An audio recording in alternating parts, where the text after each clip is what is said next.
മനുഷ്യൻ ജീവിതത്തിലൂടെ കടന്നു പോകുന്നത് ഒരുപാട് പ്രതിസന്ധികളിലൂടെയും സങ്കടങ്ങളിലൂടെയാണ്. ഈ പ്രതിസന്ധികളുടെ മുന്നിൽ നമ്മൾ തളർന്നു പോകാതെ പിന്തിരിഞ്ഞോടാതെ നമുക്ക് മുന്നോട്ട് പോകാനുള്ള ധൈര്യം എന്ന് പറയുന്നത് അചഞ്ചലമായ ദൈവവിശ്വാസമാണ്. അത് നൽകുന്ന പിൻബലത്തിലാണ് എല്ലാ വിശ്വാസികളും മുന്നോട്ട് പോകുന്നത്. നമ്മൾ തളർന്നു പോകുമ്പോൾ നമുക്കറിയാം അവനൊരു യോദ്ധാവിനെ പോലെ നമ്മുടെ വലതുഭാഗത്തുണ്ട് എന്നുള്ളൊരു വിശ്വാസം, എൻ്റെ കൂടെയുണ്ട് എന്നുള്ള വിശ്വാസം. മുന്നോട്ട് പോകുമ്പോൾ എൻ്റെ മുന്നിലുള്ള എല്ലാ തടസ്സങ്ങളും മാറ്റി എൻ്റെ മുന്നിൽ അവൻ നടക്കുന്നുണ്ട്, എൻ്റെ വഴികാട്ടിയായി, എൻ്റെ മാർഗദീപമായി അവൻ എൻ്റെ കൂടെയുണ്ട് എന്നുള്ള വിശ്വാസമാണ് എല്ലാവർക്കും ജീവിതത്തിലെ ഏറ്റവും വലിയ പിൻബലം. ആ വിശ്വാസത്തിൻ്റെ സമൂഹം അവരെ എല്ലാവരെയും നിലനിർത്താൻ കഴിയുക, അവരെയെല്ലാം ചേർത്ത് നിർത്താൻ കഴിയുക.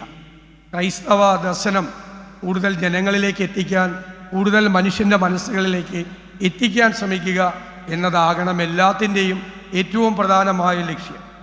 തോമസ് ലീഹയുടെ വളരെ പ്രസിദ്ധമായ വാചകങ്ങൾ എപ്പോഴും മനസ്സിലുണ്ട്.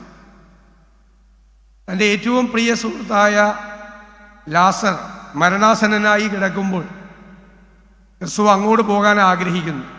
എല്ലാ ശിഷ്യന്മാരും അദ്ദേഹത്തെ നിരുത്സാഹപ്പെടുത്തുന്നു. അങ്ങോട്ട് പോകരുത്, അപകടമാണ്. അദ്ദേഹത്തിൻ്റെ ജീവനെ കരുതി, സുരക്ഷയെ കരുതി എല്ലാ ശിഷ്യന്മാരും അദ്ദേഹത്തെ ഓർമ്മപ്പെടുത്തുന്നു, അങ്ങോട്ട് പോകരുത് എന്നാണ്. അപ്പോഴാണ് തോമസ് ലീഹ എഴുന്നേറ്റ് നിന്ന് പറയുന്നത്, we may go there, we may die with him. അവനോട് കൂടെ മരിപ്പാൻ നമ്മൾ പോവുക എന്നുള്ളതാണ്. അതാണ് വിശ്വാസത്തിൻ്റെ ശക്തി എന്ന് പറയുന്നത്. അവൻ്റെ കൂടെ പോകാൻ ചിലപ്പം മരിക്കാം, പക്ഷെ മരണം ഒരു തടസ്സമല്ല. അവൻ്റെ കൂടെ പോവുക എന്നുള്ളതാണ്. ഈ മേ ഗോ വിത്ത് ഹിം, അവൻ്റെ കൂടെ പോവുക. അവൻ്റെ കൂടെ പോകുമ്പോൾ ആ പോകാനുള്ള വിശ്വാസമാണ് ഏറ്റവും കൂടുതൽ പ്രകടമാകുന്നത്. ഇത് ക്രൈസ്തവ ദർശനം മതചിന്തകൾക്കും അപ്പുറം, സഭകൾക്കും അപ്പുറം ഒരുപാട് പേരെ സ്വാധീനിച്ചിട്ടുണ്ട്. ഒരുപാട് പേര് നമ്മൾ പ്രാർത്ഥിക്കുമ്പോൾ, ഞങ്ങളൊക്കെ രാഷ്ട്രീയക്കാരായതുകൊണ്ട് ആരും സാധാരണ പറഞ്ഞാൽ അത് വിശ്വസിക്കില്ല. നമ്മൾ പറയുന്നത്, നമ്മൾ ഓരോ വേദിയിലും വന്ന് ഓരോ വേദിയുടെയും സൗകര്യത്തിന് വേണ്ടി നമ്മൾ സംസാരിക്കുകയാണെന്ന് തെറ്റിദ്ധരിക്കപ്പെടുന്ന ആളുകളാണ് ഞങ്ങളെല്ലാവരും. ഞാൻ എല്ലാ ദിവസവും ഒരു പേജെങ്കിലും ബൈബിൾ വായിക്കാൻ, ഒരു പേജെങ്കിലും. അതിൽ എന്നെ അത്ഭുതപ്പെടുത്താറുള്ളത് എൻ്റെ ധർമ്മസങ്കടങ്ങൾ, എൻ്റെ വിഷമങ്ങൾ, എൻ്റെ ഉത്കണ്ഠകൾ, എൻ്റെ പരാതികൾ, എൻ്റെ പരിഭവങ്ങൾ. അതിനെല്ലാം ഏതെങ്കിലും തരത്തിൽ എനിക്കൊരു പരിഹാരം ഞാൻ വായിക്കുന്ന ഒരു പേജിൽ നിന്നോ ഒരു ഖണ്ഡികയിൽ നിന്നോ എനിക്ക് എപ്പോഴും തരാറുണ്ട്. ഒരു ദിവസം ഒരു കുടുംബം എന്നെ കാണാൻ വന്നു. വളരെ ദാരിദ്ര്യം അനുഭവിക്കുന്ന കുടുംബമാണ്. എല്ലാവരും കൂടി വന്നു. ഒരാൾക്ക് ജോലി വാങ്ങിച്ചു കൊടുക്കണമെന്നാണ്. കുടുംബം വലിയ കഷ്ടത്തിലാണ്.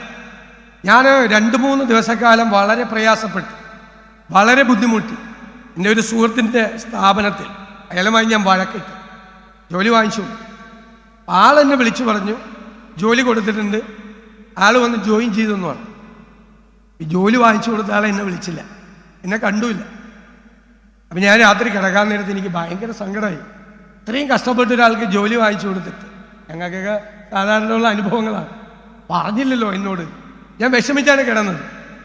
പിറ്റേ ദിവസം ഞാൻ വായിച്ച പേജ് ഇങ്ങനെ തുറന്നപ്പോൾ പേജ്, ഗലീലയിൽ നിന്നും ജെറുസലേമിലേക്ക് ക്രിസ്തു യാത്ര ചെയ്യുമ്പോൾ 10 കുഷ്ഠരോഗികളെ കാണുകയാണ്. അവർ വന്ന് സങ്കടം പറയാം.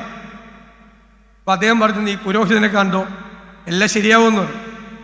എല്ലാ അസുഖവും മാറിക്കഴിഞ്ഞിട്ട് ഒരാൾ മാത്രം വന്ന് അദ്ദേഹത്തെ കണ്ട് ദൈവത്തെ സ്തുതിക്കുക.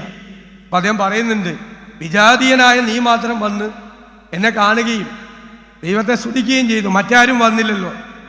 അപ്പം ഞാൻ വിചാരിച്ചത് എനിക്കുള്ള മറുപടിയാണ്. അദ്ദേഹത്തിനോട് നന്ദി പറയാൻ ആരും ചെന്നില്ല, കുഷ്ഠരോഗം സുഖപ്പെട്ടു. പിന്നെയാണ് നിന്നോട്, നീ നിന്റെ ജോലി ചെയ്താൽ മതി, ഒന്നും പ്രതീക്ഷിക്കേണ്ട, നീ ഒന്നും പ്രതീക്ഷിക്കേണ്ട, ഒരു നന്ദിയും പ്രതീക്ഷിക്കേണ്ട, ഒന്നും പ്രതീക്ഷിക്കേണ്ട, നിന്റെ ജോലിയാണ് നീ ചെയ്തത്. ഒരാൾ സങ്കടവുമായി നിന്റെ മുന്നിൽ വന്നപ്പോൾ നീ അത് ചെയ്തു കൊടുത്തല്ലോ, നിന്റെ ജോലി തീർന്നു, നീ ഒന്നും പ്രതീക്ഷിക്കേണ്ട. കൃത്യമായ മറുപടിയാണ്. എൻ്റെ എല്ലാ വിഷമവും മാറി. ഞാൻ പിന്നീട് ഒരിക്കലും ഒരാളെ സഹായിച്ചിട്ട് അയാൾ തിരിച്ച് എന്നോട് നന്ദി പറഞ്ഞില്ലല്ലോ എന്നുള്ള സങ്കടം എൻ്റെ മനസ്സിൽ പിന്നീട് ഉണ്ടായിട്ടില്ല.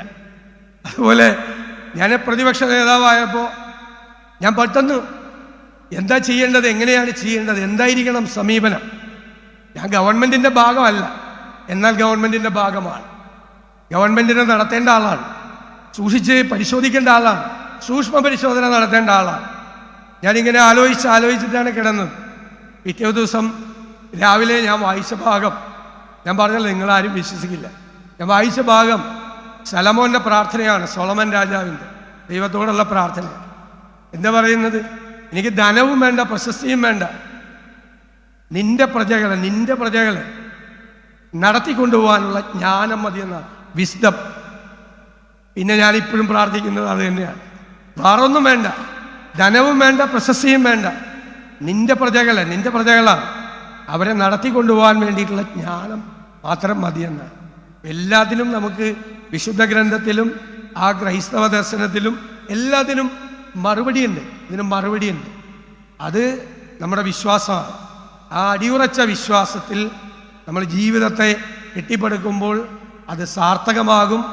തളർന്നു പോകില്ല, പിന്തിരിഞ്ഞോടില്ല, ആത്മഹത്യ ചെയ്യില്ല. ഞാൻ പറഞ്ഞല്ലോ, യോദ്ധാവിനെ പോലെ അവൻ കൂടെയുണ്ട് എന്നുള്ള ആത്മവിശ്വാസം.